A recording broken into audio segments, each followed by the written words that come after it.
Welcome to Cover Book Beat. I'm your host, Roger Nichols, and we have a real treat today. It's the inside story of Rock and Roll Hall of Fame member William Guest of Gladys Knight and the Pips, titled Midnight Train from Georgia, which references one of their biggest hits. Our guest today is Dhyana Ziegler, from the sister-in-law of Mr. Guest, and she created the book from a number of interviews she did with him in his later years. We're very pleased to welcome Dhyana Ziegler. Well, thank you. So good to be here. Thank you for the invitation. Oh, this is so much fun. Now, before we start this amazing book, I want to talk about the amazing you, because you're something of what we used to call a polymath. I'm not sure whether I should address you as Dr. Lady Dhyana or Lady Dr. Dhyana, because among other things, your biography says you have a doctorate in higher education, plus degrees in radio and television, journalism, and music.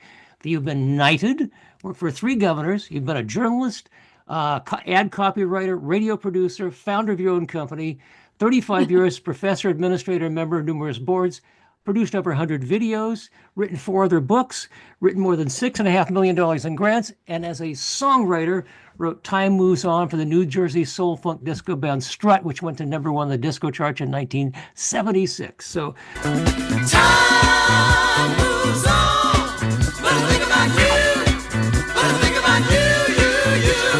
Time moves on. We're not worthy here. Thank you so much for being today. Oh, wow. You really did your homework. I mean, you know a lot about me. And yeah, I've been blessed to have a great career. And regardless of the titles, I have a lot of titles, but in the UK, they would say lady doctor. Yeah. Over here, a lot of times they say Dr. Lady. So, Yes. but it doesn't matter. I mean, my students call me Dr. Z, so I'm really, really simple as it relates to that. But yes, I've had a great career.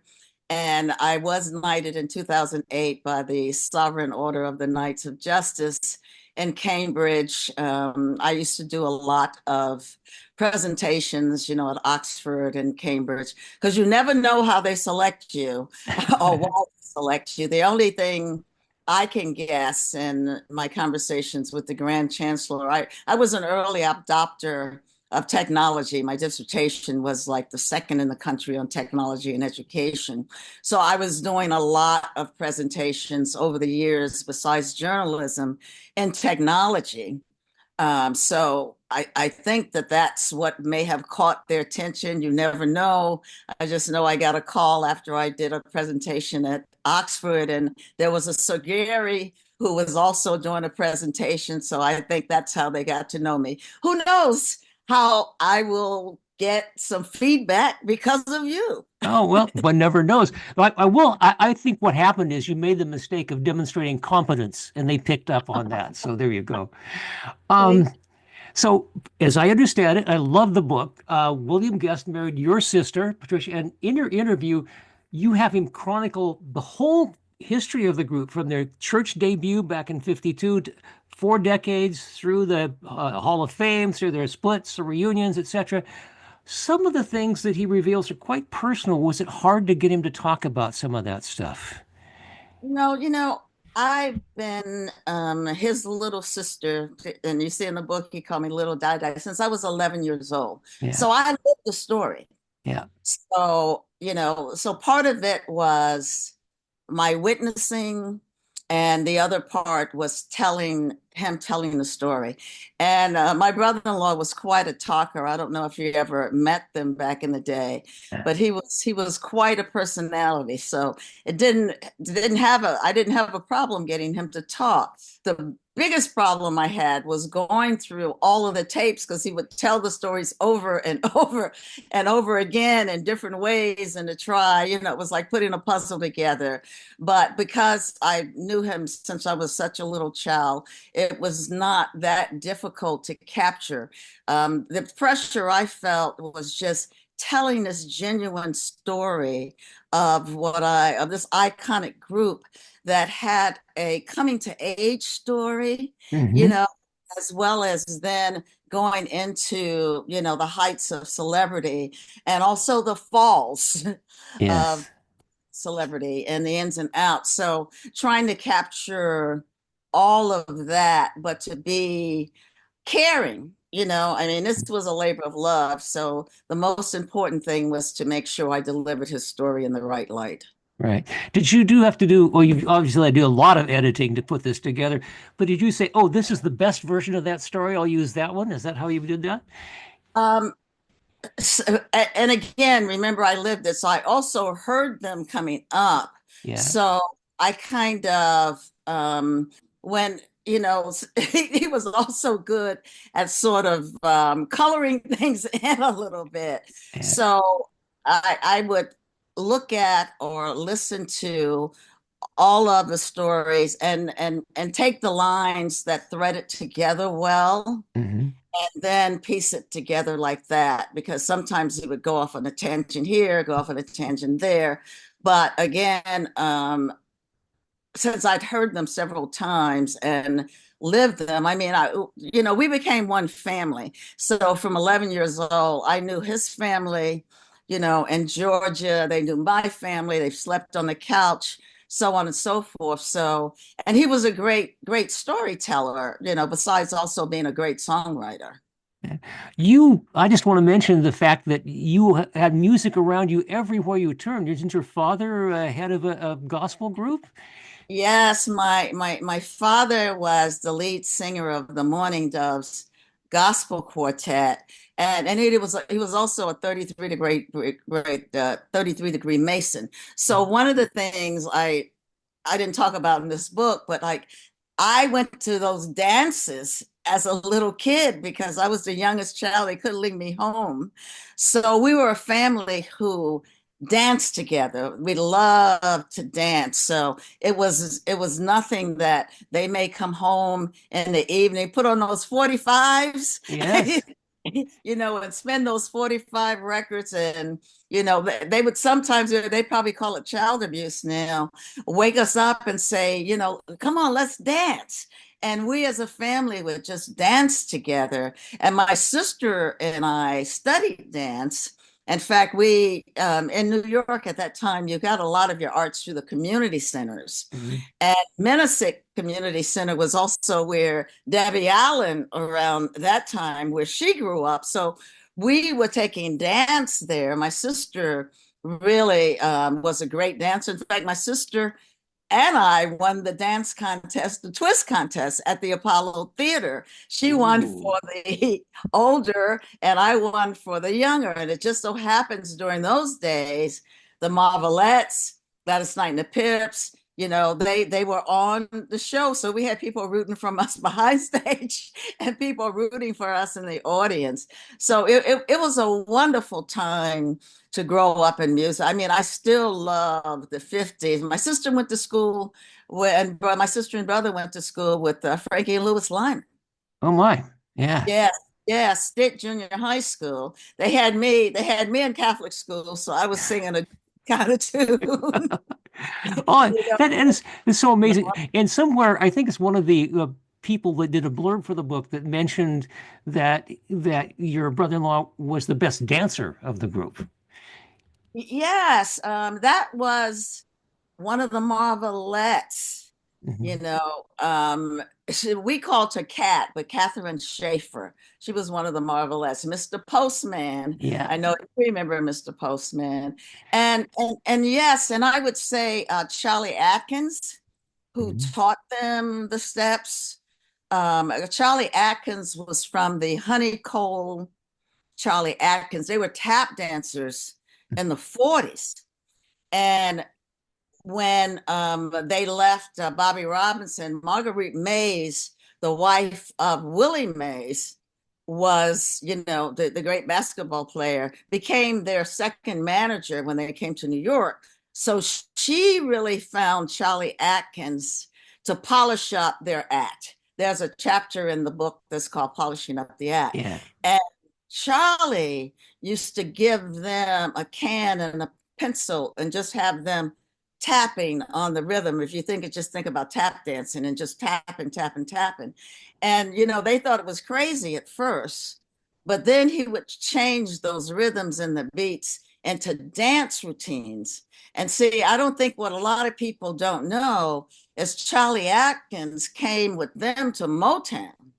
And then he started teaching the other groups the steps, but he always said that William did the steps precisely as he arranged. But I watched him because I love them all because they were all family. Bubba he would always have a little show and clownish a little bit with his steps. Edward had bad feet. People did not know about his feet were hurting at the time. His steps were very light, but they brought William, he was hitting them head on.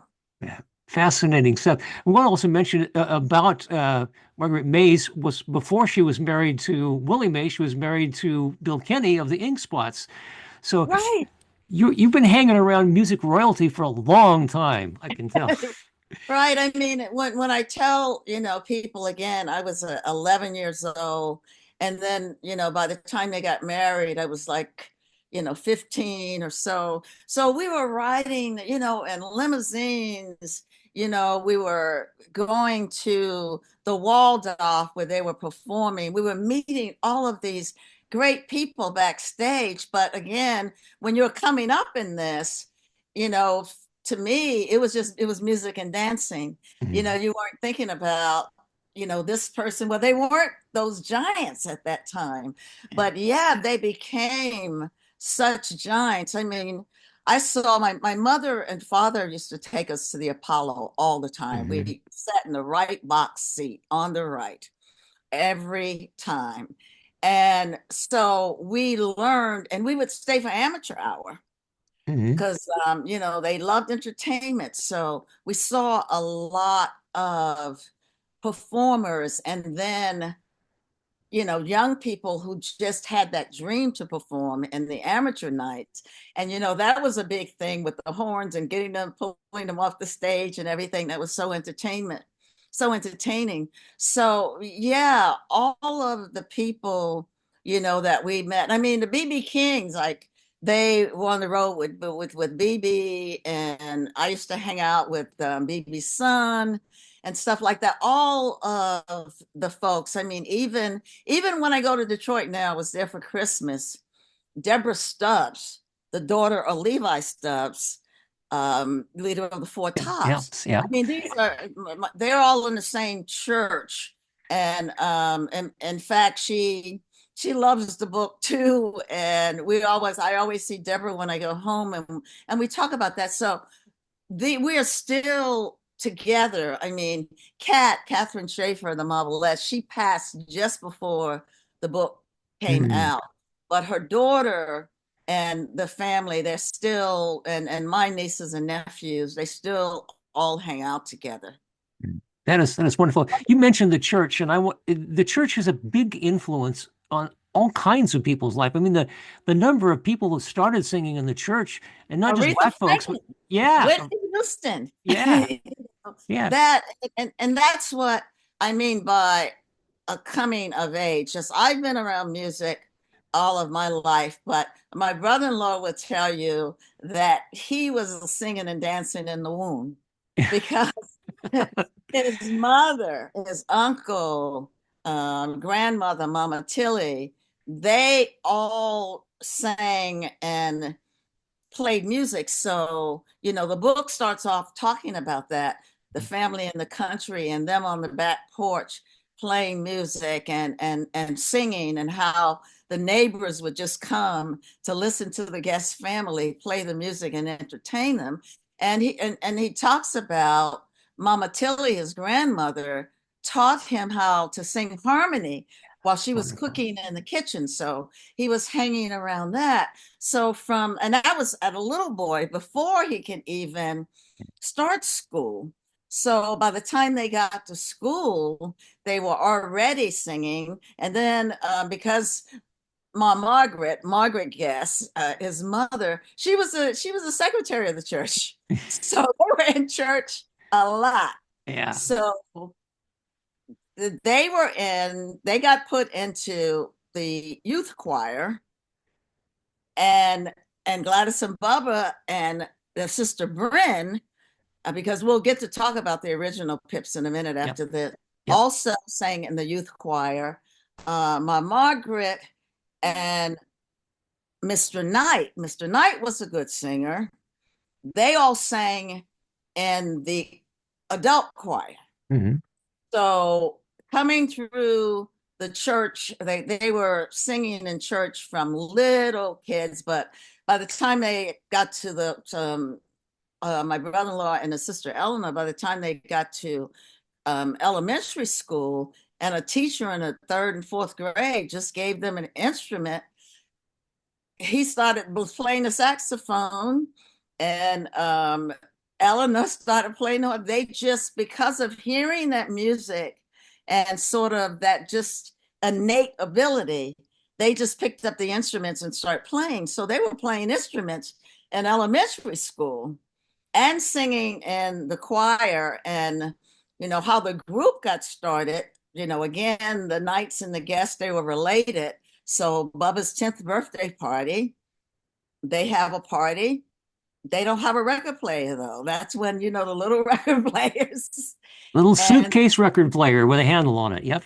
I with a handle on it. Kids would know. They don't even know even about CDs now. They're streaming Yeah, everything. I know. Friend Garfield had a record player and brought it over. So that was their music and that's their entertainment.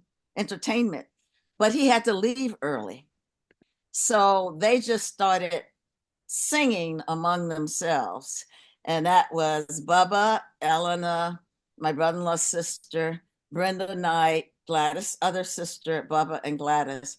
And the parent says, wow, these kids, they sound good together. Yeah. And that's how the Pips, who was named after their cousin Pip, came into being. Those were the original Pips. And my brother-in-law would maintain even today, probably from heaven, that that was the best singing group. He Mm. thought that those were the best singers, that combination of the Pips, the Hmm. original, Hmm. because and they all could sing lead.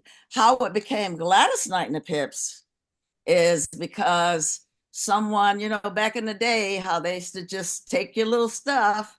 Yeah. They told them to come over. They wanted to try out some recording equipment. They sang and tried this recording equipment and put out a record.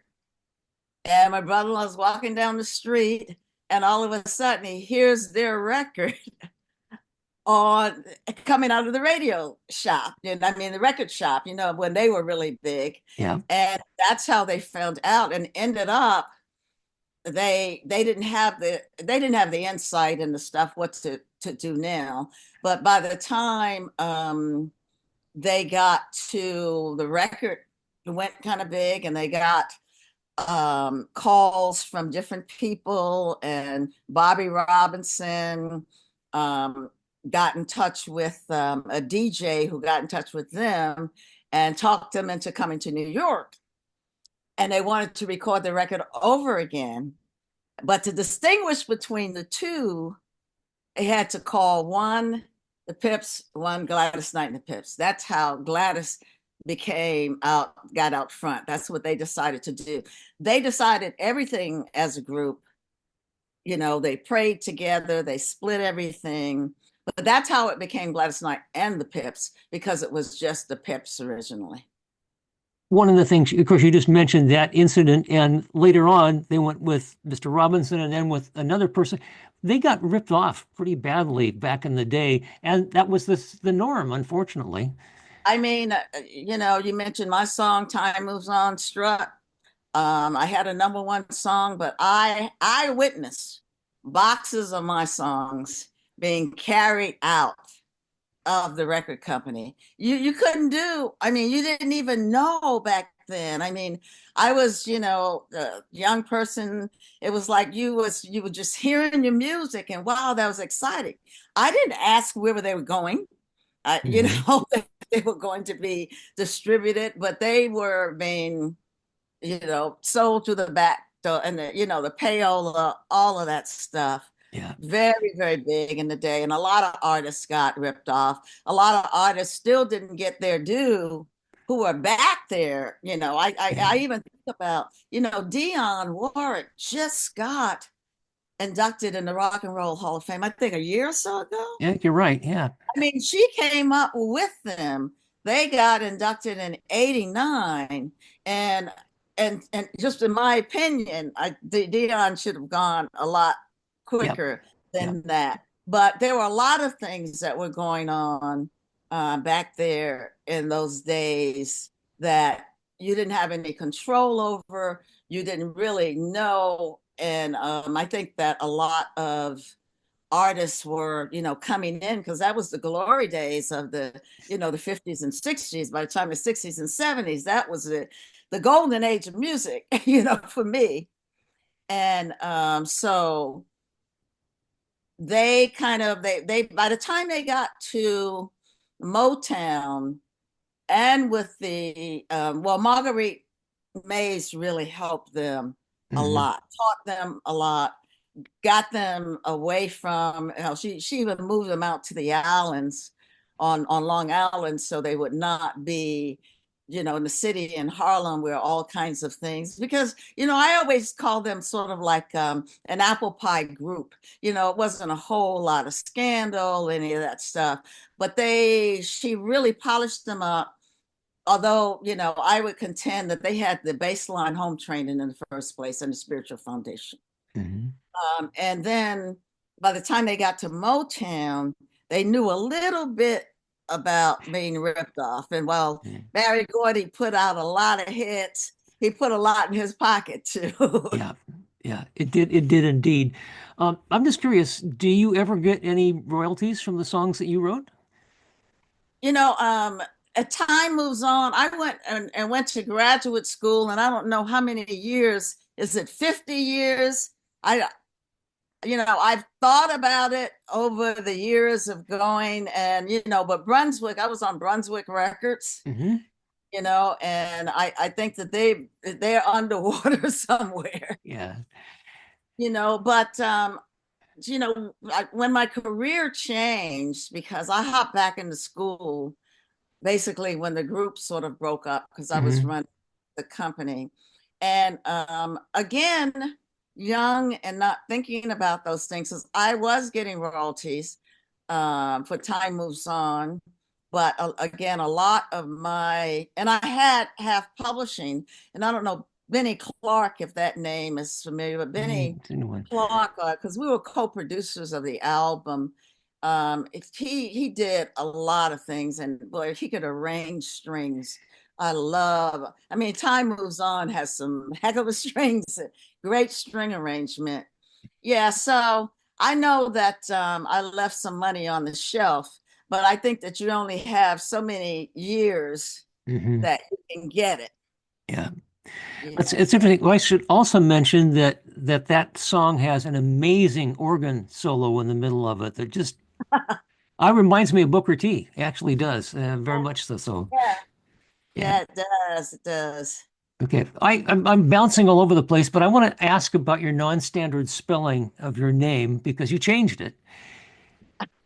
Yes. Yes. I was born Diana, Diana. Mhm. Um, and my mother would say, she would say, well, that's not the name I gave her, but I had it changed professionally. I had to have it changed legally, but Diana is the huntress, goddess of the moon. Yeah. Dhyana, Dhyana means meditation. Ah, So cool. I decided very early in my life, I wanted a much quieter vibration and energy. I felt more like Dhyana, meditating and quiet and trying to be at peace than Diana. Although the Diana might have been the one dancing and stuff all over the place, because there's still that part of Yeah. me as well. But that's why it was changed.